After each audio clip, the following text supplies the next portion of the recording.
people need to also understand, yeah, it's not a sign of weakness, dude.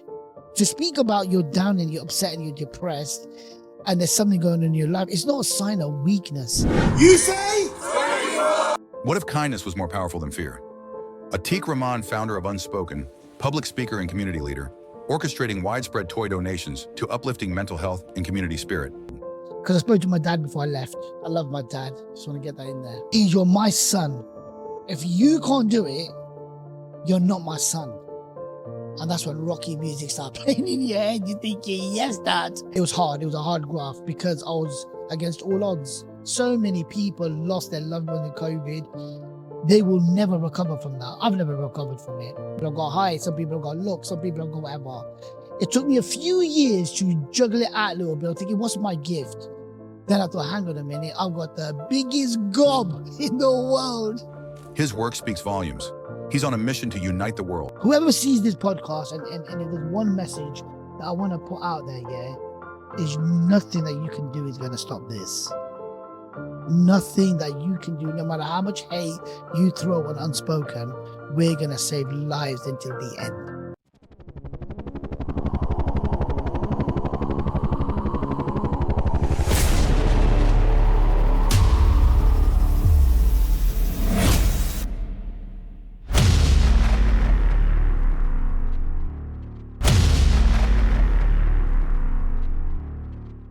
Atiq, my brother, it's an absolute pleasure today to host you on the Vantage Podcast MVP Season 1.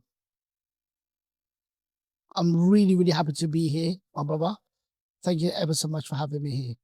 Yeah, before we kick off the podcast, I'm going to hit you with some quick fire questions. No problem. For this one, for the record. Let's go for it, mate. Okay, number 1, best advice you've ever received. Look after number one. Look after number one. What does that mean? I mean, look after number one first. If we're mentally good and everything is good with me, I could now pour in other people's cups. If you're empty, what are you pouring? 100%. Nothing. Definitely agree with that. Number 2, favorite hobby of yours when you're recharging? But gym.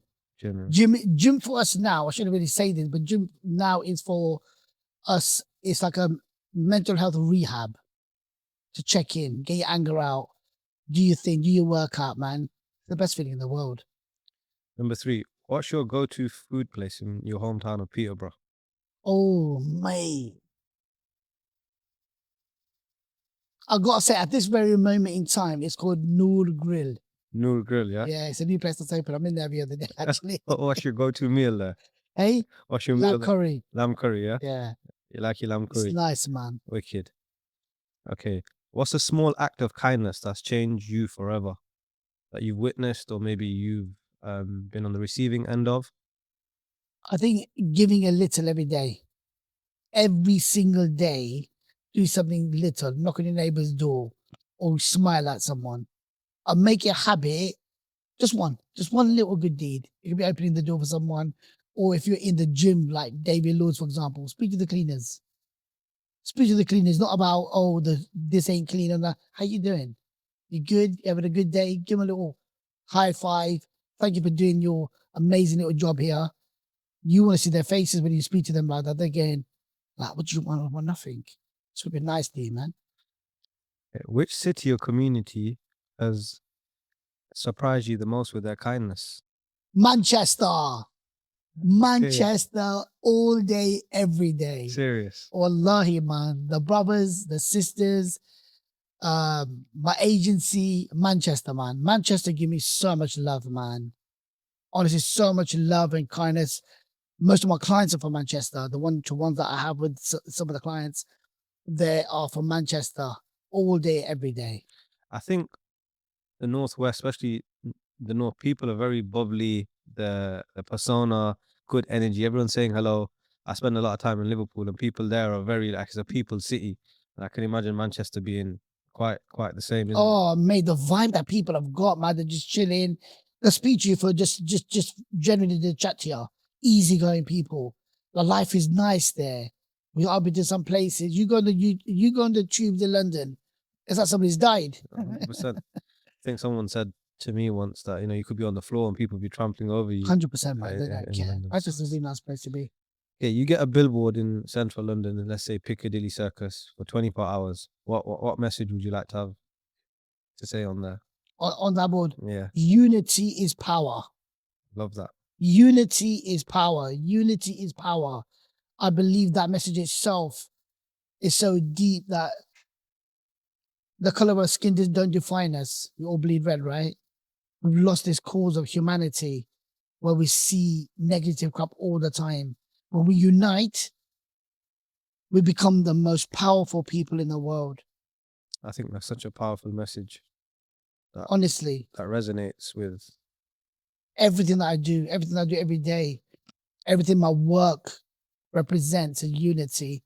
I've got every race, color, religion, creed, age, gender, all in my team. It's a colorful family, man. Unity is power. When you're building a team, for instance, let's say a new charity mission, what's the first quality you look for in an individual that joins your team? Sincerity, hearts. I don't care what you look like. You could come to Unspoken with tattoos all over your face, piercings. You could look horrendous.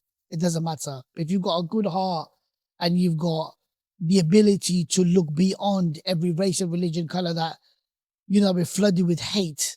If you go past that and you're willing to help anybody, welcome to Team Unspoken.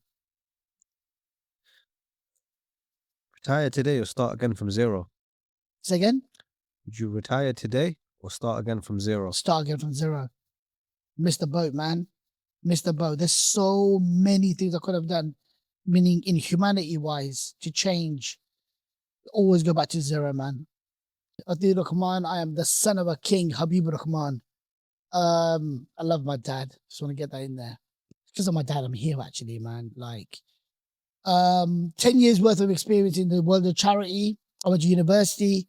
I wanted to become an actor, but that was very short lived. Lost a very, very good friend of mine to cancer, and that kind of like hit home a lot. So I didn't want to do that anymore. Came back and I met a beautiful cousin of mine. We set up a charity, registered in 2010 called Children of Adam. Amazing charity. We started with £40, feeding the local homeless people. Feeding the local homeless. I did that for 10 years, traveled around the world, did some amazing work. But through that kind of work, with the laws and regulations, what the Charities Commission do and all that, I kind of lost myself. You got to remember that every human being on the planet has been given a gift by Allah, the most kind and the most merciful. Some people are talented with all kinds of stuff. Some people have got height, some people have got looks, some people have got whatever. It took me a few years to juggle it out a little bit. I'm thinking, what's my gift? Then I thought, hang on a minute, I've got the biggest gob in the world. Allah's given me this big mouth and a big heart. I've got to use it, man, but I'm a bit of a liability. So, laws and regulations and stuff, where it becomes to saving lives, I want to go all out. As a Muslim, we should go the extra mile. It's not about just feeding the homeless, speak to them, sit with them, spend that extra 10 minutes with them. And I couldn't do that with my previous work and stuff. But stop. This is the time for a big shout out to Wings Trap. Halal, absolutely amazing food. Try this. Wing Trap. Big up. So I set up Unspoken 4 years ago. Alhamdulillah, by the grace of Allah, Unspoken, a new voice for kindness. I set it up. It was hard. It was a hard graft because I was against all odds. All around the world, everything the media is portraying Muslims to be bad. X, Y, and Z. Powerful. The media is a powerful tool. So everywhere you go, you got to remember, I'm starting from zero. Got no money, no platform. I'm known for Children of Adam. I'm known for a charity worker. That was it. No qualifications, nothing. So I'm going out there purely on the trust with my Lord Allah. Because I spoke to my dad before I left. I said to my dad, look, man, my dad's my best friend. I go, Dad, man, I'm struggling, man. I don't know what to do. You're my son. If you can't do it, you're not my son. And that's when Rocky music starts playing in your head. You're thinking, yes, Dad. So you gone out there, Wakal in Allah, and you gone out there, gone out in town centre, start busking. started talking on this bust up mic, didn't even work properly, earned 30 quid. And then out there, met one of my old teachers. He got me a gig, and then a referral started. I've never looked back.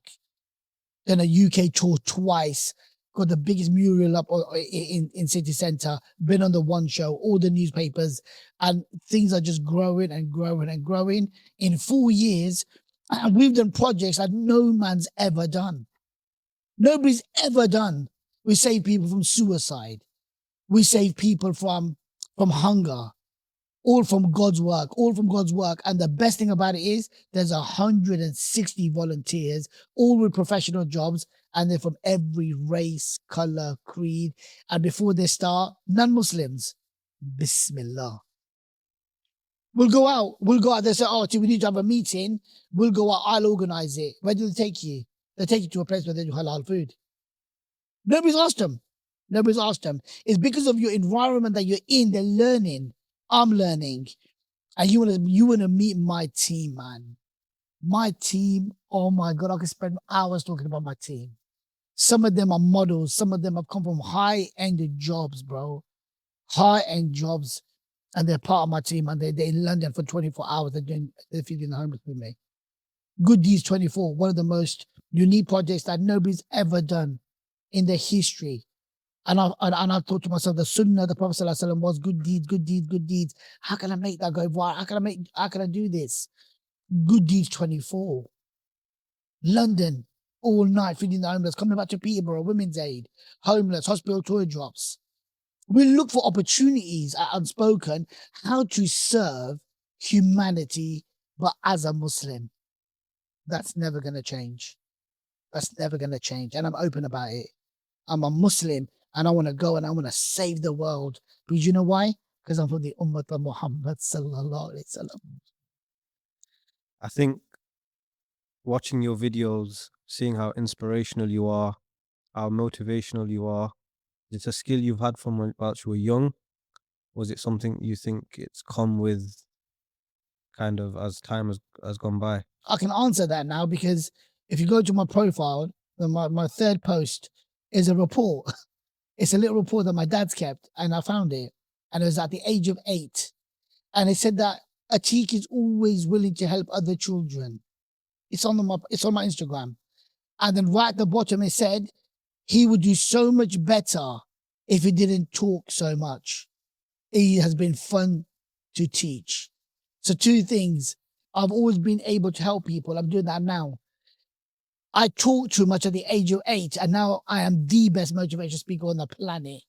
So Allah already said, I know what you're going to do, but the teachers had it already at the age of 8. I had it in me, and I'm going to run with it.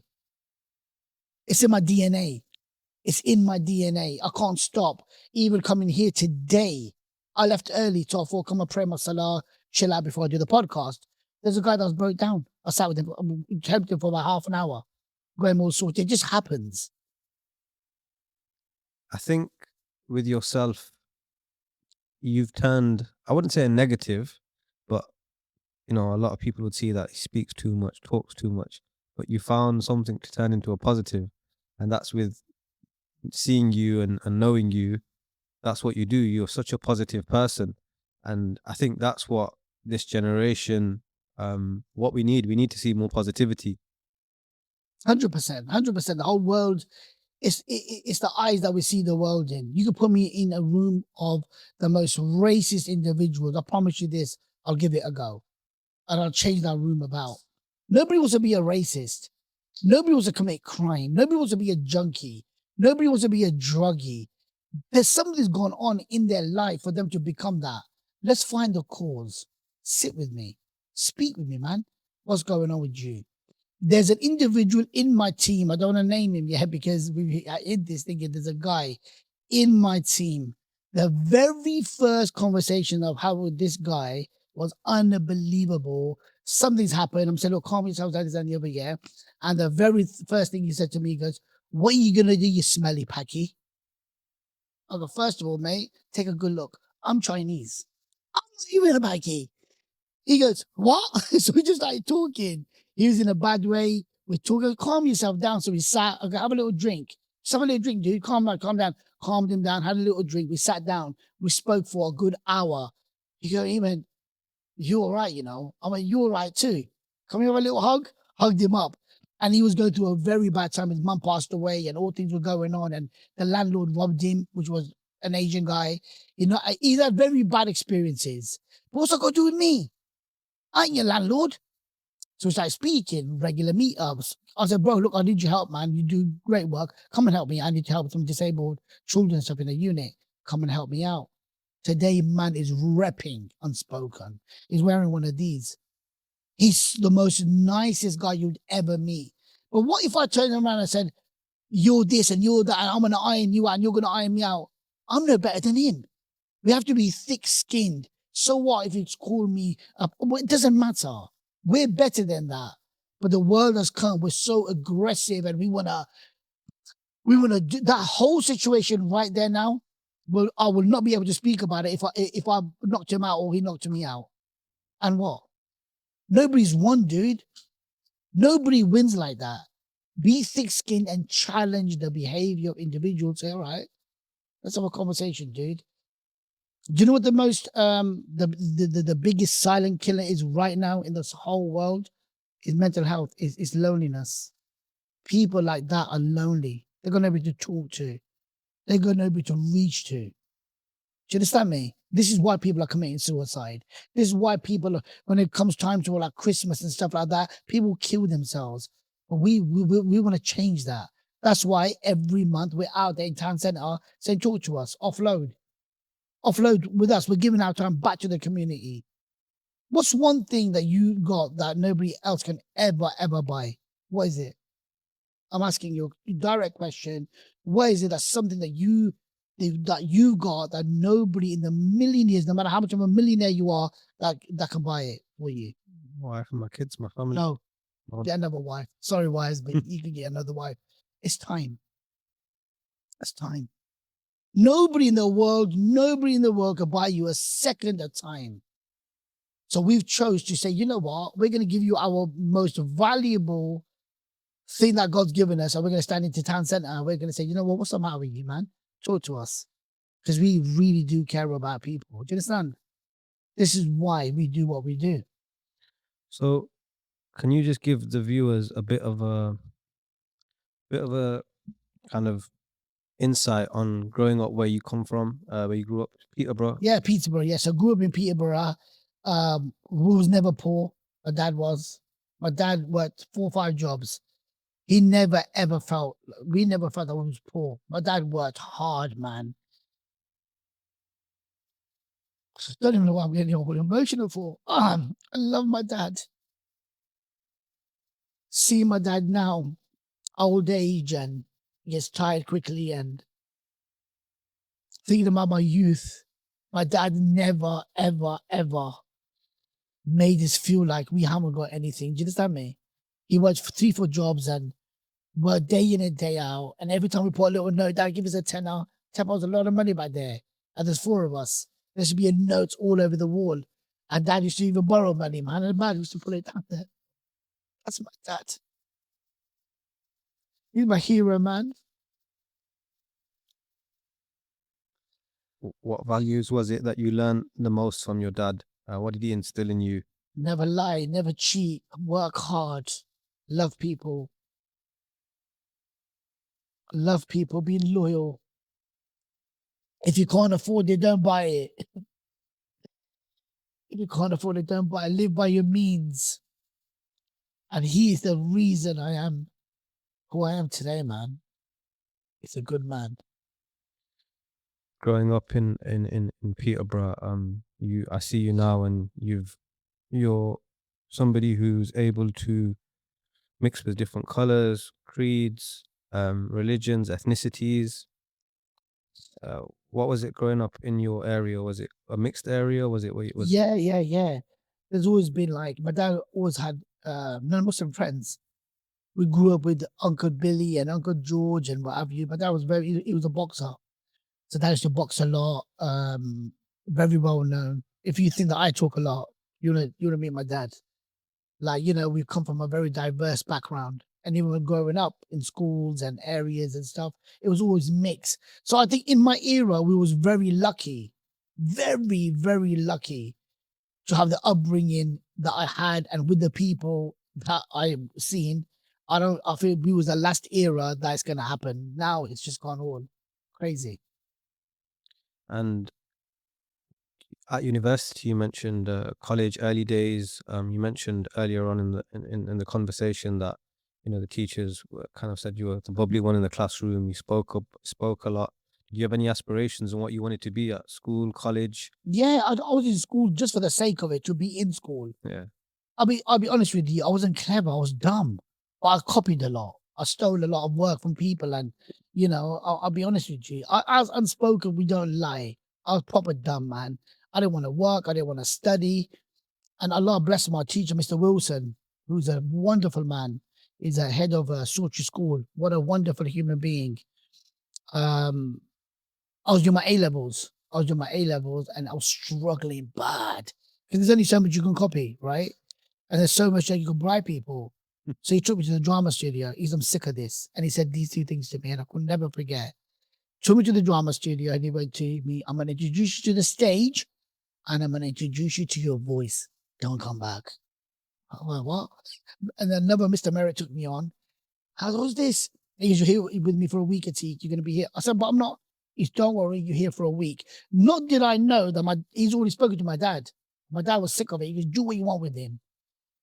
So I did my first session, second session. I thought, hang on a minute, I like this. I can actually use some skills that I've got. And that's when it all started. I want to be an actor. I wanted this thing because I was confident and I could learn a lot. I was good at it. And that's when I pursued it to go to university and stuff. And as soon as I went to university, I got some great paths, did theatre and stuff. But, it was very short-lived. I lost a very good friend of mine. And that just took me on edge, and I came back home and I just started a new life. And Allah said, Allah's plan was, I want to make you famous in that world. I'll make you famous in this world. And I would never change that ever. I watched a video clip that went quite viral of you speaking to, I think, if I wasn't mistaken, it was your old maths teacher. Yeah, science teacher, yeah. Science teacher. Yeah, he was my science teacher, Mr. Bardrick. So we was doing a good deeds day on that day with Lucas. So we were videoing stuff. We were just going to go in to pay for someone's food to do a gift in kind. And as I'm walking out, Mr. Bardrick's there. What's going on? Mr. Bardrick and Mrs. Bardrick. Mrs. Bardrick was my tutor. And she was also my maths teacher. And he was my science teacher. And a beautiful. So we thought, let's have a little interview, not knowing anything of it. So we had the interview, and then I spoke to him about. I said, sir, I miss Mrs. Bardrick. She was like a mother to everybody. You haven't got your lunch money, whatever, she'll buy it for you. She'll give you a little clip on the ear roll if you were naughty. She was like a mum. She was beautiful. She's passed away. And maths teacher. So I said, Mr. Bardrick, do you know what happened? Like, I got a D in maths, and Mr. goes, I'll retake it. So I retook it, and I got an E. She goes to me, what happened here? What happened here? I said, Miss, I don't know. The numbers were jumping up in front of me. I don't know. She goes, don't worry, man. She goes, do you know what? The E means excellent. And she hugged me, man. She knew you're thick, man. You ain't doubting nothing but shit. She goes, E means excellent. Give me a little hug. And then we just started vibing. Then we just put it on social media. That footage went on every single channel you could think about, ended up on TV, ended up in the papers. Mr. Bardrick was walking around. They'll get that, you're that team. He's thinking, what have I done? He didn't know what was going on until his niece showed him. Said, look, man, you've gone viral here. But what a beautiful memory that you can actually talk about today, about wonderful teachers and how beautiful that moment was. Because they know your capability and you ain't going to become you ain't a star. But there's other skills that you've got. It takes a good teacher to say, hang on a minute, he might not be good at this, but he's good at this. Let's not think about the wages that we're getting. Let's actually care about this. Teachers were different back then. That's why I grabbed you and it saved me, man. I said, go. If it wasn't for these set of skills that I've got today, you think I could go out and talk to millions of thousands of people? You can't. It's hard. I've got a CV come through. This was a couple of months ago from a girl saying, I've done this talk, I've done that talk, I've done this, I've done that. I thought, brilliant. Took her to a gig. There was only 50 people there. She couldn't even talk. She froze. It's not easy, especially when all eyes are looking at you and you're meant to deliver. You're meant to deliver, man. And halfway through conversations, they'll start calling you all kinds of stuff because it gets a bit heated. You've got to be ready for that.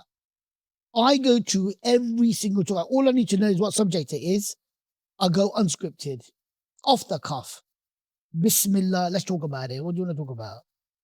And whatever you've learned or whatever you've done, you just go with it. And if you don't know the answer, I never blag it. Never blag it. So you know what? I don't really know what you're talking about because that sounds Chinese to me, mate. But I'll get back to you. This way you have a trust of people and you become this kind of a person who don't lie, who don't make stuff up. And that's why I think I relate to a lot of people. No, it's going to be a very deep subject to touch on, and if you don't want to speak about it, that's absolutely fine. But I know you lost someone very dear to your heart, and correct me if I'm wrong, but that led you to opening your first charity. Yeah, my little brother. Can you speak? My little brother Ali Hussein. He died. He was the first COVID death in Peterborough, and it was hard. It was so tough, so tough. 30 years old, never been ill, never ever been ill, and suddenly gets a bit of COVID, goes into hospital. 3 days later, man, everything's collapsed on him and he dies. The saddest thing about it wasn't the actual death; it was the aftermath of you can't touch him. Ghusl was difficult. You have to wear all of this white. I feel like you murdered someone just to move the coffin. You go to open the coffin, they've glued it. You go outside your house, the police are there. Who you can't go in and out. It was the most disgusting, horrific pain. Pain. As Muslims, we grieve with our families. We grieve by hugging each other and being together. Imagine that all taken away from you. You can't even see your parents because they're ill. You can't see your siblings because all this is going on. You've buried your brother. There's more of them than us in the graveyard. You couldn't even imagine. And that's not only me. So many people lost their loved ones in COVID. They will never recover from that. I've never recovered from it. This is why I do a lot of work with autistic children now. We have a setup where we do a lot of work with the autism. I've just done a project with the Joshi man. Big love to Joshi man. They have an iPad where they give it to nonverbal children and they do like a lot of stuff with it, help them talk. But yeah, horrible time. And you'll be scarred for the rest of your life, no matter how much time passes, that will never go. That time was probably the most difficult time I've ever been through in my whole entire life. I did a video about it and it reached up to Australia, Japan, Hong Kong. It went all over the world, that video did. I was talking about when I was crying. I was telling people to stay at home. Don't go out anywhere. It's dangerous. You're going to die. I've just lost my brother. It ended up on every single channel you can imagine. And, my brother was a kind guy. He was beautiful. He had so many beautiful things about him. And we sit here today talking about him, It was hard. It was tough. Really tough. The good deeds and unspoken, can you explain both components? Yeah, so unspoken is unspoken. We named it Unspoken. So, yeah. Unspoken was it's set up for people who can't speak. I believe right now there's millions of people around the world, around the globe, even now in our own families that are going through drama. They're going through so much, but they can't talk about it because of reputation. What's he gonna think? Oh my God, this, that, and the other. Living a life that you can't even afford just to people please. We're not here to people please. Do you understand me? We're here to please Allah. We're here to serve and become the best version of ourselves before we die. You're not here to people please. So you need to come out. So Unspoken is called. That's why the brand was a new voice for kindness. Let's talk about kindness. Let's talk about how great we are as human beings. There's a hashtag that we've started saying, being kind is the new gangster. Being cool is the new gangster. Kids are loving it. Actually going into school and doing things. Do you understand me? And with Good Deeds 24, it was just an idea. just an idea that I had in my head. Went to a couple of guys. They said, "You're mad, but we're gonna do it." Then it went viral in a way where people were donating coaches, bro. None of Muslims, man. Becky, Claire, these are high-end people. They giving you coaches. Then you got people saying, "No, I want to donate this." Then it just went crazy. It went mad. And then the year after we did it for in the month of Ramadan. And the BBC One show, they contacted me. They look, can we cover this? So they covered the whole 24 hours. And now every year we do it. We do it every single year, and it's growing. It's just growing and growing and growing. And every time you look at it and people are wearing this, and it's like, what? Just a little idea, man. It's like, what? And it's beautiful. Because again, you look at yourself, you got young, old, you got men, you got women, you got every nation under the sun, you got them there, bro. Who does that? Who does that? And who do I copy? The messenger, Muhammad sallallahu alaihi wasallam. Spreading such positivity, and being able to reach such a wide audience, no matter color, race, creed, as we mentioned earlier, and being able to be covered by the BBC. Did you ever envision this happening when you first started? No, bro. I was lucky to even get my name in the paper. It was never mentioned that. Our intention was never to be on no TV, but to get that far, and what's coming up in the future is mind blowing. Like, I've got some clients I've seen on TV myself, growing up watching them, and now I'm advising them. So, how did this happen? It's crazy. You flip the script. Flip the script like you wouldn't believe. And that's purely through faith in Allah, man. Nothing more. I've not done this. Allah's done it. One thing I'd ask you is, how do you find the energy to get up every single day, go again and again, juggle so much as you do? Do you have Purpose? I think purpose. Family first. Family and yourself first. Purpose. There has to be a purpose in our life. What's your why? It's like, why'd you get up?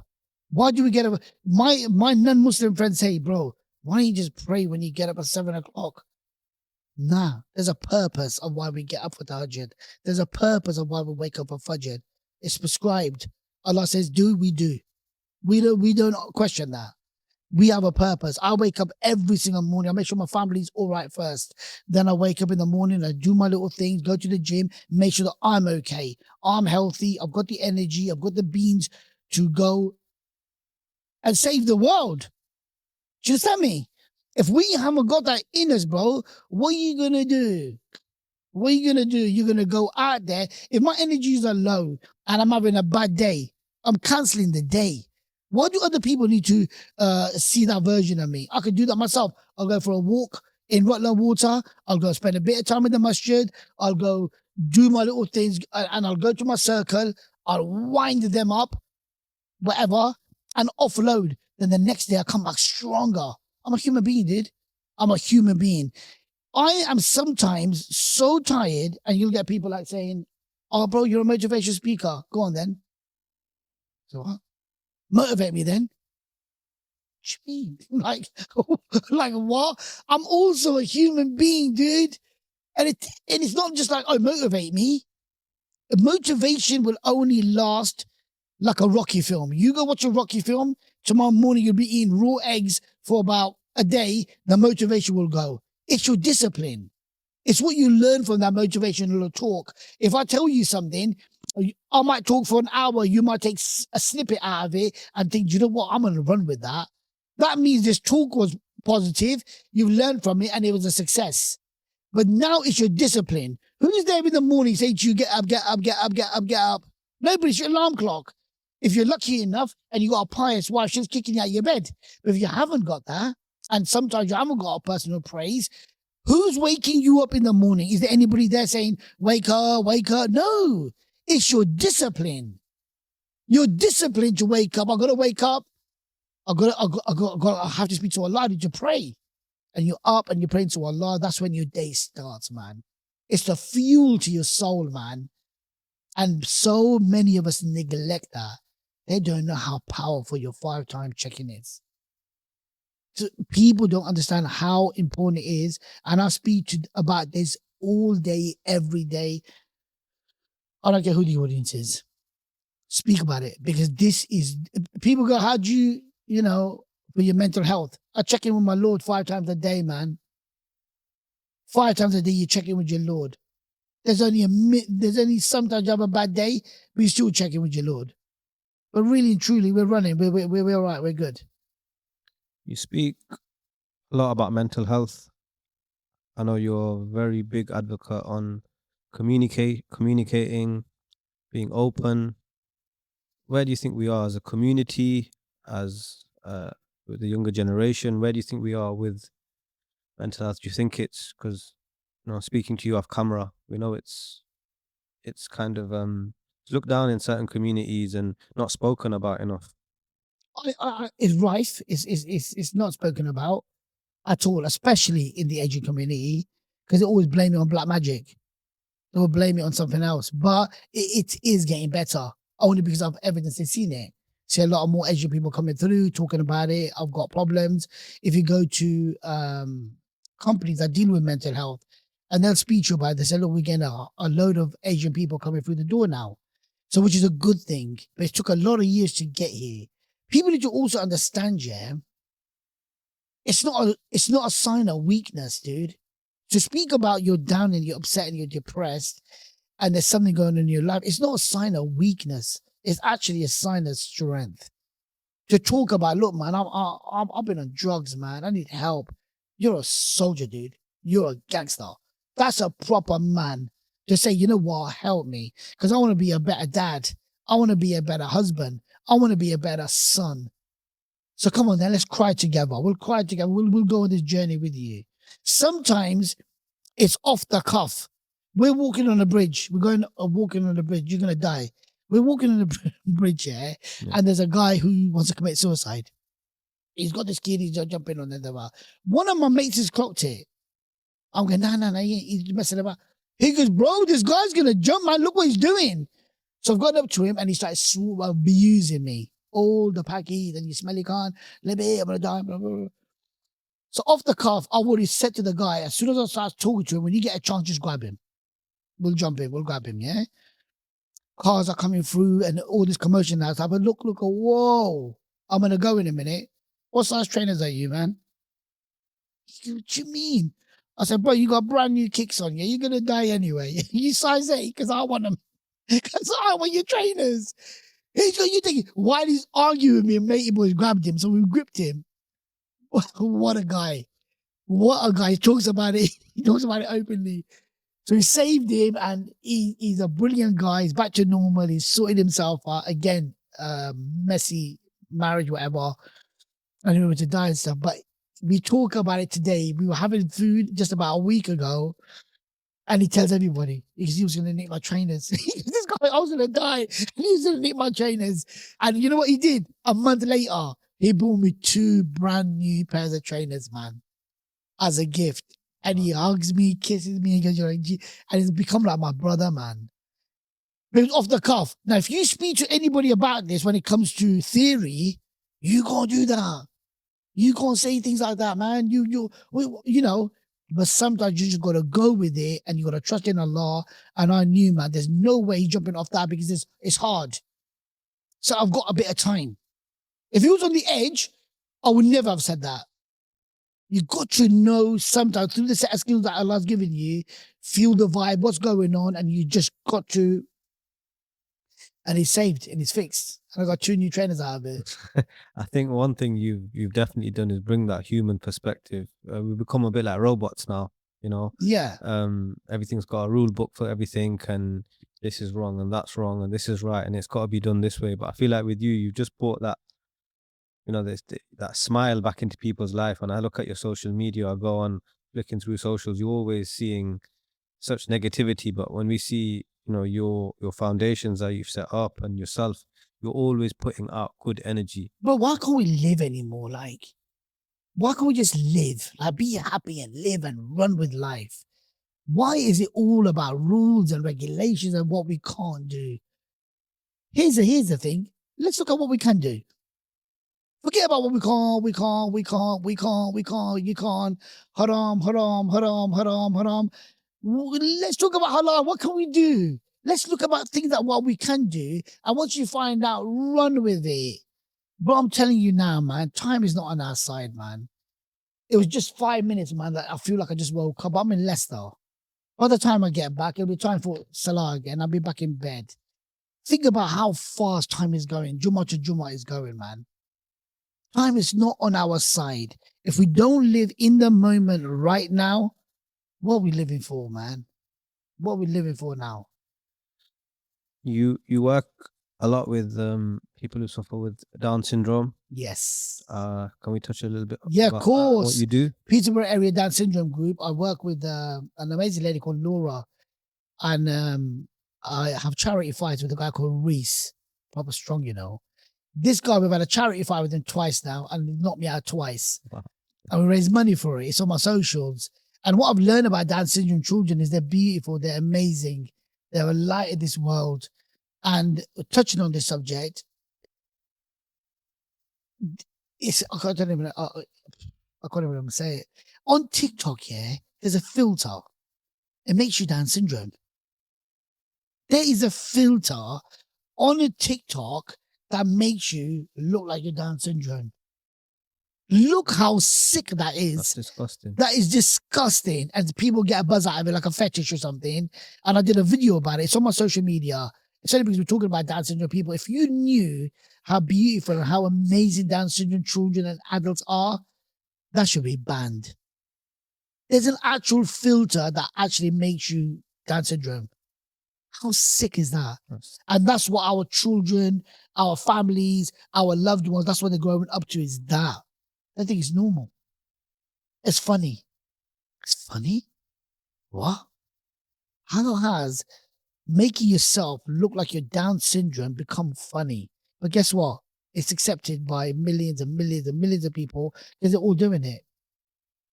How do you change that? By becoming very vocal about it. By telling people about how much you're offending the world of Down syndrome, how disgusting it is. And they should ban it. They should ban that filter.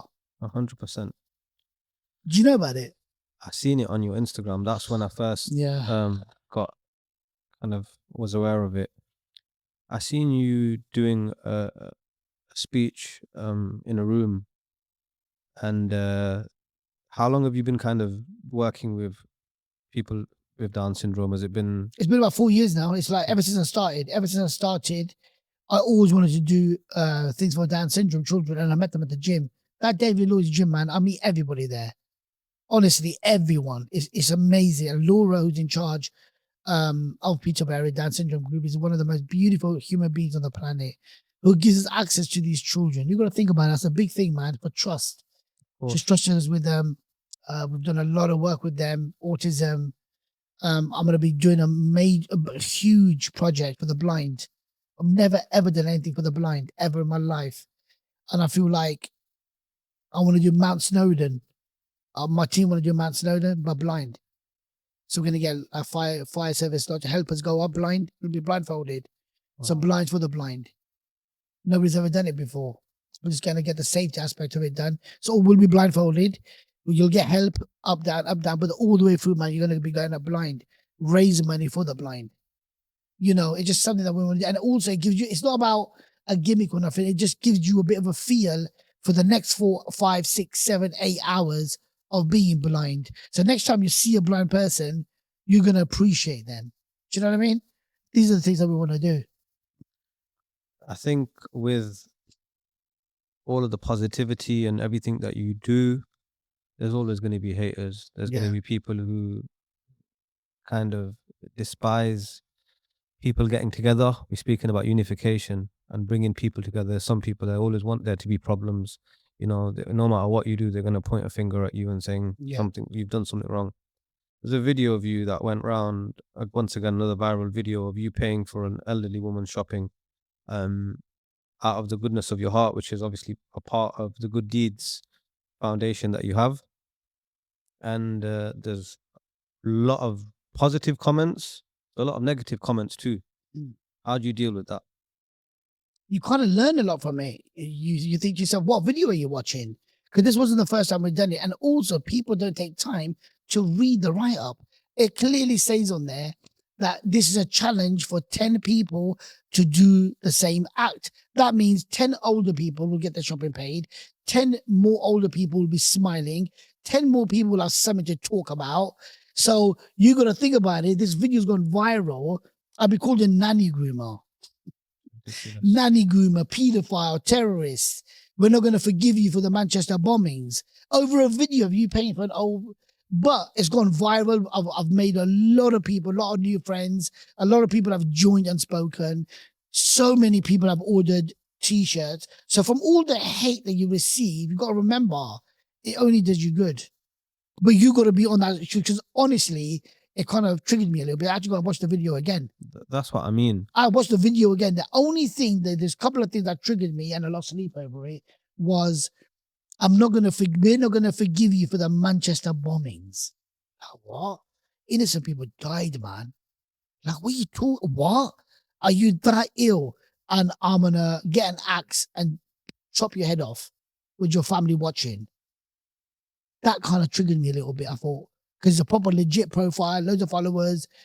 You know, it's like, that's when you start thinking, these are proper, like, to the bone ugly. So you have to report these kind of incidents and stuff like that. But the work carries on. Whoever sees this podcast, and if there's one message that I want to put out there, yeah, is nothing that you can do is going to stop this. Nothing that you can do, no matter how much hate you throw on Unspoken, we're going to save lives until the end. I think perseverance is a massive thing, and I feel as if, you know, from your experience, you know, once again, you're a human, you know, you're gonna feel certain comments, and so, especially when you're doing it with such good Of intention. course. But once again, I take something from that. You flipped the script again, because what you did there was you used that bad energy, but you looked at the positive side of it and see how many people came to know of Unspoken through the viral video. Like you said, joined you. You know, I look at your team and there's so many different colors of people. So, you know, once again, like I said, commandments for that. Yeah. The other thing I wanted to kind of speak to you about was the hospital toy drops that you did. You also, I think you did it in Leicester as well, didn't you? Yeah. Talk to me a bit about that.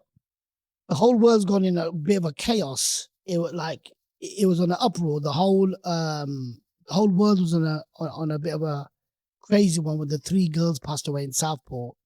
3 innocent girls, beautiful girls, young. May Allah, the most kind, the most merciful, give them the best place in Jannah. Beautiful, beautiful, beautiful girls died in such a horrific kind of manner. Again, the media took it over. Muslim this, Muslim that. The whole world was on a chaos. The police were out getting hurt. Football hooligans were out. It was a disaster. The very second day when this incident happened, when they broke the mosque, I went there. Everybody's against it. My whole team was against it. Don't go. I said, I'm going to go. I'm going to go. So I went. Southport. I went to Southport. I went to Southport with flowers. I did my little prayers. And people were looking at me like, are you for real? Are we going to kill you? But nobody said nothing. I said, met a couple of ladies. I said, I'm really, really sorry about the loss of these girls. May God give them heaven. She went, yeah. So I walked away. One English guy goes, mate, and he's a torture. I said, yeah, go on. He goes, you're brave. I said, why? What's this got to do with me? So we had a little chat, and we had a really nice chat. He wasn't like bad. Had a drink with him. He invited a few. So next thing you know, there's 15, 20 of us. I'm on my own. We're just talking, having a little vibe. I prayed to God. I thought to myself, do you know what? I need to do something. We look for opportunities, and I want to make all this mess die a little bit. So we decided within a couple of weeks, we're going to do a 24-hour hospital toy drop. We're going to go and deliver every hospital in the country. We're going to go get loads of teams together. Within 4 weeks, we raised over £30,000 of toys, man. Oh, wow. We got vans given to us. We got toys given to us. And me and my team were out there from the morning until night, 24 hours, dude. We delivered in hospitals, man. That was probably the best project I've ever done in my life. in my life. Big up to all the people that were involved with that project. It's made me happy, man. Because you remember, we're going into all the hospitals, giving out toys. They said, I said, these are from the little 3 girls that passed away. It's on their name. Pray for them. We've gone to the hospital, bro, where the girls died, man. They waited for us till 4 a.m. And the way they treated us, man. The way they treated us was like royalty, dude. And I didn't go hiding. I didn't have a mask on. I went like me, man. It was the most beautiful moment, and it was sad. It was emotional, because if your children die of an illness, or if they die in a car, something happens, tragic happens, you can come to terms with it. To die like that, that's scummy, man. That's scum of the earth. That is the worst way to die, man. And with the work that we do, we need to stop that. So I'm very vocal about what we say and what we do, and all children should be protected. Everybody should be protected. We shouldn't be living in a world just because we're Muslims. Not to look at any. No, we should reach out to our neighbors. In our holy book in the Quran, it says, "Look after your neighbor, not look after your Muslim neighbor." Oh, mankind! If you save a life, it's like the way it's you like you've saved the whole of humanity. If you hurt a life, it's like you've hurt the whole of humanity. Where does it say if you hurt a life of a Muslim? Come on, dude. It's in our kitabs, in our books, man. Be nice to everybody and watch them become a part of your whole vibe. Watch them eat with you. Watch them stick up for you. But if we're not gonna try, we're not gonna give that one like they are, mate. There's some issues going on, bro. We got some serious hard work to do. Hospital tour job was brilliant.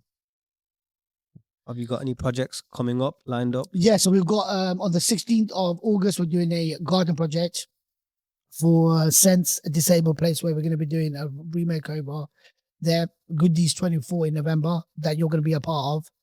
You got to be a part of it. Right there, man. Honestly, you got to be a part of it. Good Deeds 24 is going to be epic. It's going to be brilliant.